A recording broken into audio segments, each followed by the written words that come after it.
When does the negotiation actually begin? I'm asking all of you, when does the negotiation begin?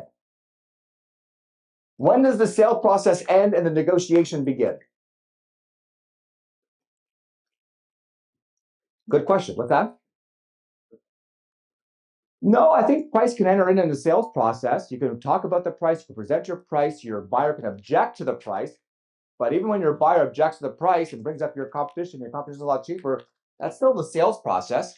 Whenever the buyer not objects to your pricing, but actually asks you for some sort of concession or asks you to do something, boom, negotiation has begun. How does a buyer usually initiate that first concession? There's two tactics in which a buyer usually utilizes in order to initiate the negotiation. Two ways a buyer will ask you for something. Aaron, I like you. I want to do business with you. You're fantastic. Your company's great. You're great. But you got to do something about that price. That's the squeeze. There's a woo, and then there's an ask for a better price. The reason why a buyer will woo is because, again, sales is all about empathy, taking care of, doing a good job. How can I help you, buyer? And then a buyer acknowledges the salesperson for that. Hey, we see you. You're doing a great job. We like you. Oh, thank God. Finally, a buyer acknowledges, yes, I am doing a great job. And all you got to do to get this deal that you've worked so hard to get, I know you've heard rejection 100 times a day. You heard no 1,000 times a day. All you got to do to get this deal, to get this sale, is just give us a small little concession in price. And boom, you got it. And a lot of salespeople will fall for this. It's playing on all the insecurities of a salesperson. Another way a buyer will initiate a negotiation is similar to the squeeze. It's called the bogey.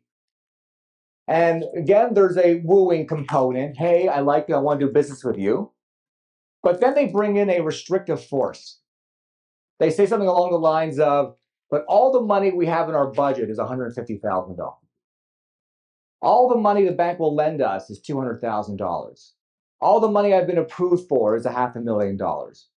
They bring in some sort of restrictive force. What this does to a negotiation is that it makes the enemy outside of the negotiation. All of a sudden, the buyer can still remain best friends with the seller, whether it's a real friendship or not, but they can show at least the facade of a friendship. Hey, we're together. We're working on this together. We're going to work collaboratively together. The enemy's my boss. The enemy's the budget. The enemy's the bank. And how are we going to overcome that together?